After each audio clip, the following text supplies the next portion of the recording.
Good morning मित्रों। अंग्रेज़ी में गुड मॉर्निंग और हिंदी में नमस्कारम। कल हमारा जन्म दिवस था जो कि बीत चुका है, यानी दिन, तारीख, समय बीत चुका है। और इस संसार में समय के अनुसार यानी गणित के अनुसार ही सब कुछ निर्धारित होता है और निर्धारित होता रहेगा। कल हमें गुरुजी से एक बात सीखने को मिली, सुनने में आया कि इस दुनिया में आखिर सबसे बड़ा कौन। कोई कहता है मेरा धर्म बड़ा, कोई कहता मेरा मज़हब बड़ा, कोई कहता मैं बड़ा, कोई कहता वो बड़ा। आखिर बड़ा कौन है? तो गुरुजी ने बताया सबसे बड़ी माँ होती है।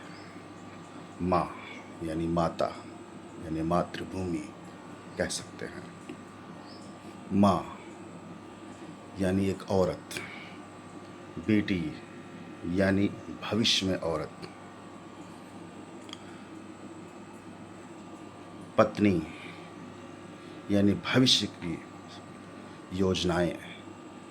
कुल मिलाकर हमने अभी तक पिछले 25 सालों में जो व्यक्तिगत तौर पर अनुभव किया है, हालांकि मैं कोई प्रोफेसर नहीं हूँ, ना ही मैं डॉक्टर हूँ, बट उपाधि मिलने के उपरांत आंतरिक मन में कर्मों के अनुसार और लोगों के परिणाम के अनुसार हम इस निष्कर्ष पर पहुँचे हैं कि अगर भारत देश के ही अंदर नहीं बल्कि पूर्ण विश्व के अंदर यदि माता को एजुकेट कर दिया जाए, अच्छे संस्कार दे दिए जाए, हालांकि माता के अंदर इनबिल्ट संस्कार होते हैं, बट शिक्षा का अभाव हो सकता है।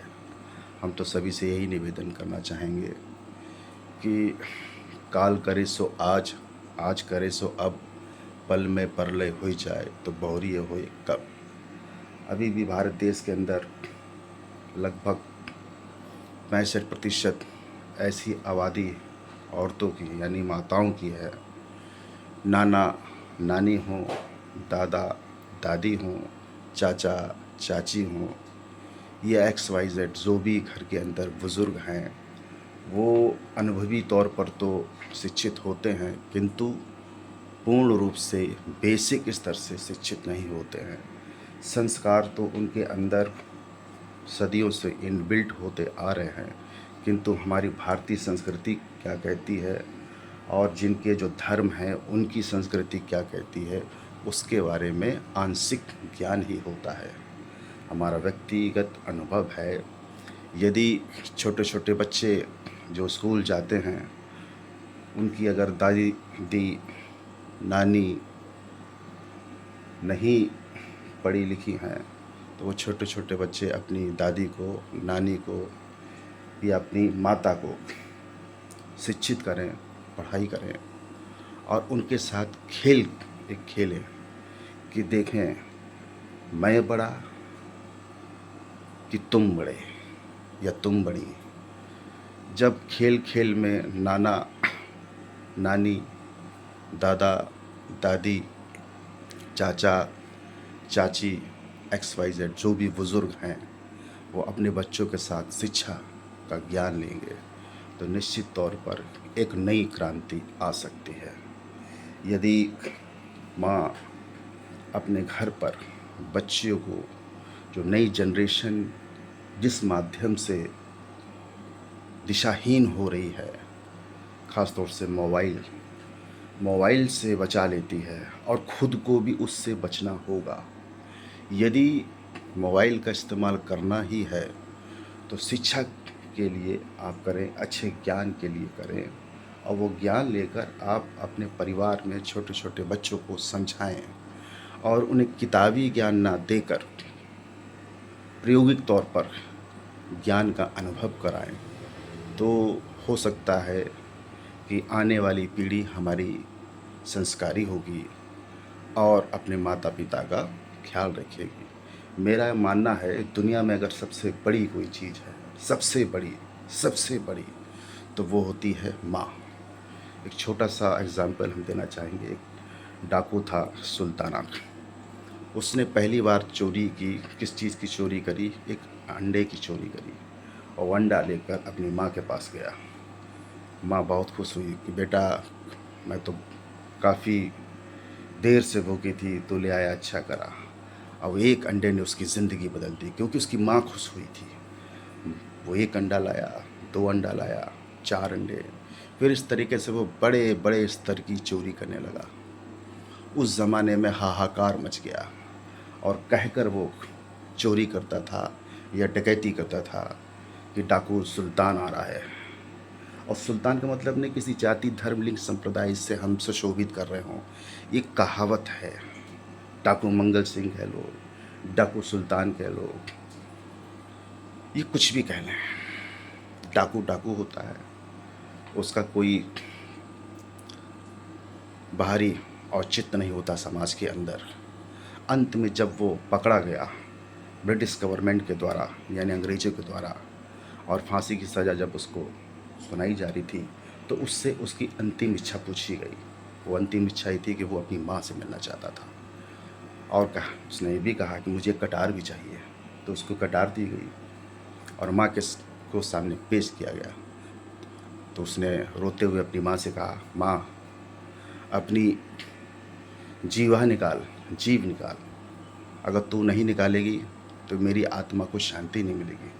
अब माँ क्या नहीं करती, क्योंकि उसने 9 महीने अपने गर्भ में रखा, तो अपने पुत्र के मुँह में उसने जीवा निकाली। और जैसे ही उसने जीवा निकाली, उस डाकू सुल्तान ने या डाकू मंगल सिंह ने या XYZ जो भी डाकू रहा होगा, उसने अपनी माँ की जीवा काट ली और ब्रिटिश गवर्नमेंट को सौंप दी। और ये कहा, अगर मेरी माँ ने पहली बार में ही मुझे रोक लिया होता तो शायद मैं इतना बड़ा डाकू नहीं बनता। फॉर एग्ज़ाम्पल, मैं यही कहना चाहता हूँ, मनुष्य के जीवन में माँ का बहुत बड़ा रोल होता है। आदमी लाख कोशिश कर ले, कितना भी बलवान बन जाए, कितना भी शक्तिशाली बन जाए, किंतु एक औरत की बराबरी नहीं कर सकता। कारण क्या है? औरत ही पैदा करती है, जन्म औरत ही देती है, पुरुष जन्म नहीं दे सकता। थर्ड जेंडर इस संसार में जन्म नहीं दे सकता किसी मानव जाति को। यहाँ तक कि विज्ञान कितनी भी कोशिश कर ले, माँ के अस्तित्व का, यानी औरत के जेनेटिक एंजाइम्स को दूसरी बॉडी में ट्रांसफ़र करना आवश्यक है। कितनी भी विज्ञान तरक्की कर ले, औरत यानी स्त्री यानी फीमेल, उसका एक कैरेक्टर जब तक परागण नहीं होगा, किसी भी कीमत पे जीवन नहीं मिल सकता। चाहे वो पुत्र हो या पुत्री हो, जन्मदाता औरत ही होती है, यानी माँ होती है। और जो जन्मदाता है इस संसार के अंदर, वो चाहे मानव जाति में हो या जीव जंतुओं में हो, माँ माँ होती है। उसका कर्ज कोई नहीं उतार सकता। सिर्फ हम यही बात कहने के लिए आज वीडियो क्लिप बनाए हैं कि जैसे भी हो सके माँ की सेवा करें, पिता की सेवा करें, अपने घर में बुज़ुर्गों की सेवा करें, और उन्होंने अपने जीवन काल में जो तजुर्बा पाया है, लिया है, उसका अनुसरण करें। देखिए, फिर आपके जीवन में खुशहाली आती है या नहीं आती है। लड़ाई का कारण सिर्फ यही होता है जब अज्ञानता होती है। यदि माँ अज्ञान है तो समझ लीजिए आपका जीवन का जो छोटा सा संसार है, भले ही आप कितना धन क्यों ना कमा लें, निश्चित तौर पर आप अंदर से दुखी रहेंगे। आंशिक स्तर पर पैसों के दिखावे के कारण आप खुश रह सकते हैं। हमने बहुत से ऐसे किस्से सुने हैं जो करोड़ों रुपए लोगों ने कमाए हैं, अरबों खरबों रुपए कमा लिए हैं, उसके बावजूद उनकी संतानें गलत रास्ते पे जा चुकी हैं, जा रही हैं और जाती रहेंगी। और वो अपनी आँखों के सामने देखते हैं कि जो धन, चाहे वो छल से कमाया हो या किसी भी प्रयोजन से कमाया हो, वो उनके काम नहीं आ रहा है, उनके बच्चे बर्बाद कर रहे हैं। मैं ये नहीं कहना चाहता हूँ कि कोई धन ना कमाए, मैं ये कहना चाहता हूँ, इस दुनिया में ईमानदार वही है जिसे बेईमानी करने का मौका नहीं मिला। यानी बेईमानी उतनी करें जैसे दाल में नमक के बराबर। पैसों से सांसें नहीं खरीदी जा सकती, जीवन नहीं खरीदा जा सकता, समय नहीं खरीदा जा सकता।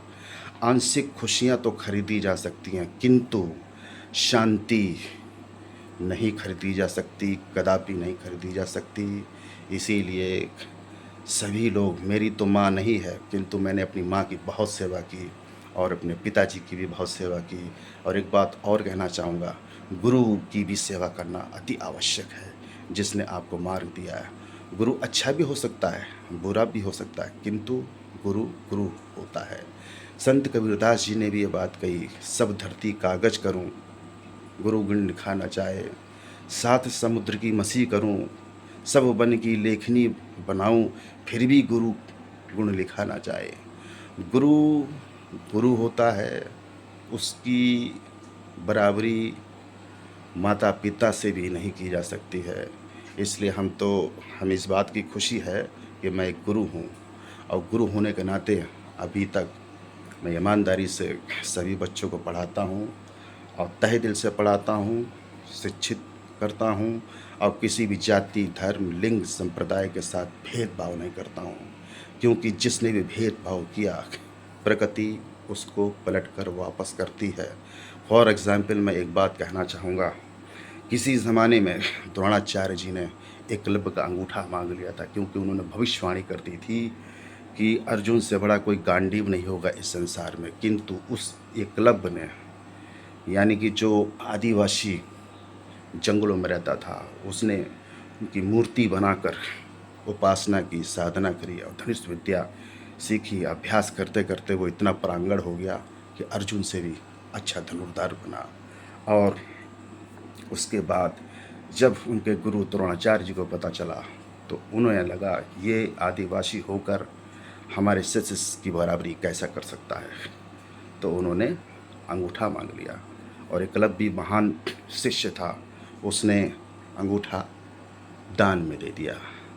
कई हजार वर्ष हो गए, वो अंगूठा प्रगति में घूमता रहा, नाचता रहा, और एक समय आज ऐसा आ गया है, अब सब लोगों को अंगूठा लगाना पड़ रहा है, सब लोगों को उंगली लगाना पड़ रही है, सब लोगों को अपनी आँखों का रेटिना दिखाना पड़ रहा है। तो प्रकृति में जो जिस तरीके से मारा जाता है, आत्मा अजर और अमर है, वो विचलित रहती है, तड़पती रहती है।